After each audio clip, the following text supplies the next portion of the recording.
त्याला वारकरी म्हणतात. म्हणजे सासवडला येतो, बारामतीला येतो, आणखी लासूरला येतो, त्याला हौशी गवशी म्हणतात. तो खरा वारकरी नाही. त्याचा अर्थ हा आहे की हा विचार, हा संदेश जगातल्या अनेक देशापर्यंत पोचलेला आहे. त्याचं फारशी खर्चीची आपल्याला नाही, पण तुकोबांनी किंवा माऊलीने हा जो विचार आपल्या सगळ्यांना दिला तो विस्तृत स्वरूपामध्ये प्रसूत झाला.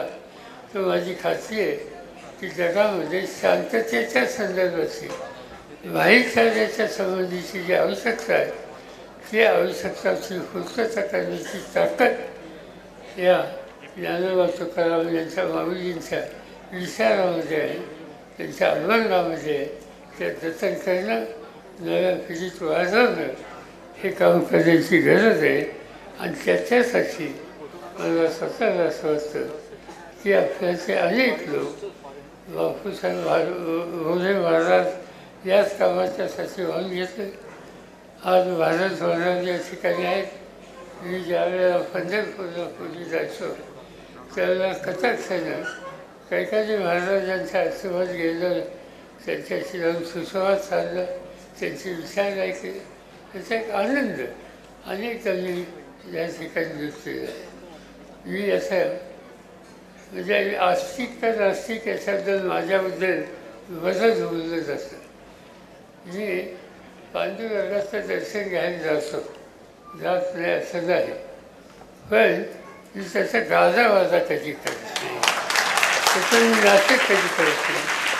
पांडुरंगाचं दर्शन घ्यायला गेल्याच्या नंतर सगळ्या जगालाच त्याला पाहिजे असं नाही. तुम्ही आज गेला, माऊलीचं दर्शन घ्यायला 2 नंतर तिथं त्या ठिकाणी थांबलो आणि निघून गेलो, त्याचं एकदम मानसिक समाधान असतं. ते प्रसिद्धीपेक्षा सुद्धा प्रचंड असतं.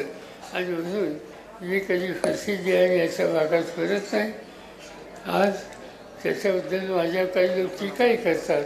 आज मी इथे येणार म्हणजे तर नंतर मला पोलीस खात्याने कळवलं, पोलीस अधिकाऱ्यांचा फोन आला. त्यांनी विचारलं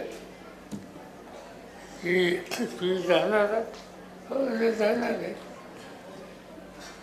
आमचे पक्षाचे अध्यक्ष बरोबर होते आणि काय कशासाठी चौकशी केली?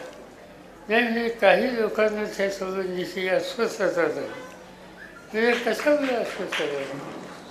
नाही म्हणजे वारकरी संप्रदायाच्या बाबतीत तुमच्या मनात नक्की काय कल्पना याचं स्पष्टीकरण होण्याची गरज आहे. आणि ते नाही झालं तर आम्हाला काही गोष्टी कराव्या लागतील. त्यांना काय सांगायचं ते मी सांगितलं. पण हे जे लोक आहेत हे पांडुरंगाचे खरे भक्त आहेत.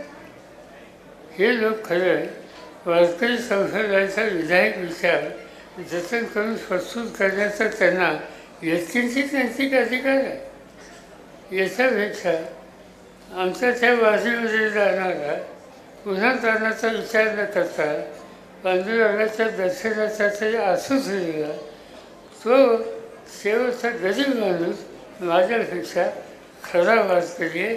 त्याच्या अंतःकरणामध्ये खरा विठ्ठल आहे.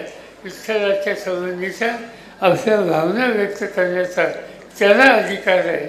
आज त्याच्या नावानं हे जे धंदे आणि व्यवसाय करणारे घटक आहेत हे घटक खरे पांडुरंगाचे विठ्ठलाचे भक्त आहेत हे मी मानत नाही. हीच माझी त्याच्याबद्दलची भूमिका आहे. मला या ठिकाणी विठ्ठलराव मोरे यांना एकच गोष्ट सांगायची की काम तुझ्या हातात घेतलं, आता थांबवायचं नाही. आपण हे वाजू ज्या ज्या वेळेला आम्हा लोकांना सुद्धा काही वेळ असेल त्यावेळेला आम्हीसुद्धा तुमच्या समेत या कार्यक्रमाच्यासाठी येऊ. कारण याच्यातून समाजवन तयार करायचे, सामाजिक ऐक्य तयार करायचे, याच्यातून समाजाचं चित्र बदलायचे आणि ते चित्र माणसामध्ये आस्था, प्रेम, स्नेह हा वाढीला कसा लागेल या माध्यमातून हे काम करायचं आणि हे काम अद्याप आणि वारकरी क्षेत्रातले लोकच करू शकतात आणि त्यासाठी आपल्याला त्यांना प्रोत्साहन द्यायचे. ते काम तुम्ही करत राहा आणि तुम्हाला एवढं सांगतो, तुम्ही एकटे नाही, आम्ही सगळेजण या कामात तुमच्यावर कायम आहोत. त्याच्यामध्ये आमचा काही लाभ नाही एवढं सांगतो आणि आपली रजा घेतो. रामकृष्ण हरी.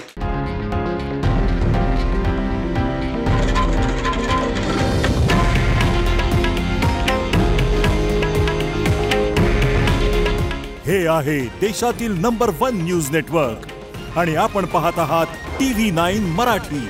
काळजी तुमची, हित महाराष्ट्राचं.